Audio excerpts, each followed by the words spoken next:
అటు పిఎం ఇయ్యడు, ఇటు CM ఇయ్యడు. PM Kisan నిబంధనలు అమలు చేయడం అంటే 60% మంది రైతులను రుణమాఫీకి దూరం చేయడమే. అంటే ఇలా పిఎం కిసాన్ లో ఏముంటది, ఇన్కమ్ ట్యాక్స్ కట్టే వాళ్ళకి ఇవాళ రేపు రైతులు ఏమైపోయింది, తమ పిల్లలు విదేశాల్లో చదువుకోవాలన్నా, తాము ఇల్లు కట్టుకోవాలనుకున్నా, తాము ఏదైనా వాహనం కొనుక్కోవాలంటే కూడా ఐటీ రిటర్న్స్ ఉంటేనే లోన్లు వస్తా ఉన్నాయి బ్యాంకుల్లో. అంటే ఇవాళ పిల్లల చదువుల కోసమో, ఇల్లు కట్టుకోవడం కోసమో, ఓ ట్రాక్టర్ కొనడం కోసమో, వాహనం కొనడం కోసమో రైతు ఇన్కమ్ ట్యాక్స్ ఫైల్ చేస్తే అతను రుణమాఫీకి అనర్హుడు. ఇవాళ కార్మికులు ఉంటారు, ఆర్టీసీ కార్మికులు, సింగరేణి కార్మికులు, ఎంతో మంది 4th క్లాస్ ఎంప్లాయీస్, చిరు ఉద్యోగులు, రిటైర్డ్ పెన్షనర్లు, వాళ్ళందరినీ కూడా రుణమాఫీకి దూరం చేసింది కదా. ఉపాధ్యాయులు, ఉద్యోగులు, రిటైర్డ్ ఉద్యోగులు, పెన్షనర్లు, ఆర్టీసీ కార్మికులు, సింగరేణి కార్మికులు, 4th క్లాస్ ఎంప్లాయీస్, ఈ చిన్న వాళ్ళందరినీ కూడా ఇవాళ మీరు రుణమాఫీకి దూరం చేసే ప్రయత్నం చేస్తా ఉన్నారు. అంటే గతంలో మా ప్రభుత్వం ఉండే, మేము రుణమాఫీ చేసినప్పుడు ఈ పిఎం కిసాన్ నిబంధనలు పెట్టలేదు, ఇలాంటి కోతలు మేము ఆలోచించలేదు. ఆ రోజు ఆయన రైతా కాదా, బ్యాంకులో క్రాప్ లోన్ తీసుకున్నాడా లేదా, పాస్బుక్ ఉందా లేదా, ఉంటే రుణమాఫీ చేయమన్నా.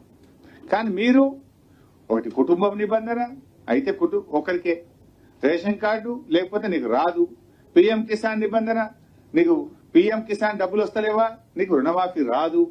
ఈ రకంగా మీరు కోతలు పెడతా ఉన్నారు. అంటే రైతుల సంఖ్యను గణనీయంగా తగ్గిస్తున్నటువంటి పరిస్థితి ఉంది.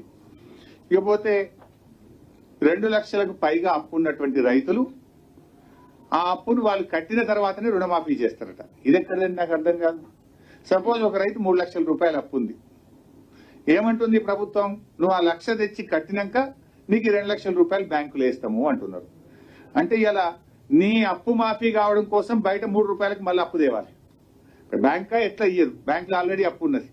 ఈ 1 లక్ష రూపాయలు వడ్డీ వ్యాపారుల దగ్గర పోయి 2 రూపాయల మిత్తికో, 3 రూపాయల మిత్తికో, 4 రూపాయల మిత్తికో ఇవాళ ఈ అప్పు కట్టడం కోసం రైతు కొత్త అప్పు తెచ్చుకోమన్నట్టుగా ఉన్నది ఈ ప్రభుత్వ తీరు. ఇవాళంటే ఇంకోటి కూడా ఉంది, ఇలా ఆయనకు అప్పు ఉట్టాలి ఎప్పుడు, ఆయన అప్పు కట్టాలి ఎప్పుడు, నువ్వు మాఫీ చెయ్యాలి ఎప్పుడు అంటే ఆలస్యం అవుతుంది. రుణమాఫీ ఆలస్యం కూడా జరుగుతుంది. ఇలాంటి షరతులు అవసరం లేదు. మీరు 2 లక్షల రూపాయలు రుణమాఫీ చేస్తామన్నారు, అతని అప్పు 3 లక్షలు ఉందా, 4 లక్షలు ఉందా, 2.5 లక్షలు ఉందా మీకు అనవసరం. మీరు నేరుగా 2 లక్షల రూపాయలు రైతు ఖాతాలో జమ చేయండి, ఇచ్చిన మాట ప్రకారంగా 2 లక్షలు రుణమాఫీ చేయండి. కానీ నువ్వు అప్పు చెల్లించిన తర్వాతనే మేము ఈ 2 లక్షలు చెల్లిస్తాము అంటే ఇది రైతులకు మోసం చేయడం, రైతులకు ఆలస్యం చేయడం. ఆలస్యం అయితే ఏమైతుంది, సపోజ్ ఆయన 1 లక్ష రూపాయల అప్పు అదనంగా ఉంది, అది కట్టాలి. ఆ అప్పు కోసం ఆయన తిరిగి 2 నెలల్లో 3 నెలల్లో ఆ 1 లక్ష రూపాయలు తెచ్చి బ్యాంకులో కట్టాలంటే ఈ 3 నెలల్లోపు అతని వడ్డీ పెరిగిపోదా, అతని మీద మళ్ళీ మిత్తి భారం పడదా? నువ్వు ఇచ్చే 2 లక్షలు ఇచ్చేస్తే అట్లీస్ట్ అతని వడ్డీ భారం అన్న తగ్గిపోయేటువంటి అవకాశం ఉంటుంది. అంటే ఒక రకంగా ఇది ప్రభుత్వం రైతు రుణమాఫీని ఆలస్యం చేసేటువంటి ప్రయత్నం, రైతులను తిరిగి అప్పుల పాలు చేసే ప్రయత్నం. ఇవాళ నీ 2 లక్షల మాఫీ అయితే అతనికి మళ్ళీ క్రాప్ లోన్కి ఎలిజిబిలిటీ వస్తుంది. కానీ నువ్వు ఆ 2 లక్షల పైన ఉన్న అప్పులు కట్టాలంటే వడ్డీ వ్యాపారులను ఆశ్రయించి తిరిగి అప్పుల ఊబిలోకి రైతును నెట్టినటువంటిదే తప్ప ఇందులో రైతులకు మేలు జరగదు.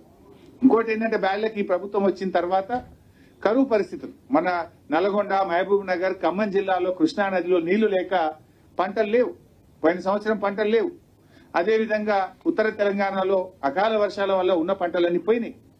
రైతులకు మీరు ఇచ్చేటువంటి ఇన్పుట్ సబ్సిడీ ఇవ్వలేదు ఇప్పటిదాకా, మీరు రైతు భరోసా డబ్బులు ఇవ్వకపోతే, పైగా ఇప్పుడు నువ్వు ఈ అప్పు నువ్వు కట్టినాకనే 2 లక్షలు ఇస్తాము అంటే ఇది రైతులకు తీవ్రమైనటువంటి అన్యాయం చేయడం, ఆలస్యం చేయడం, వడ్డీ పెరిగి రైతుల మీద భారం వేయడం తప్ప ఇంకోటి కాదు.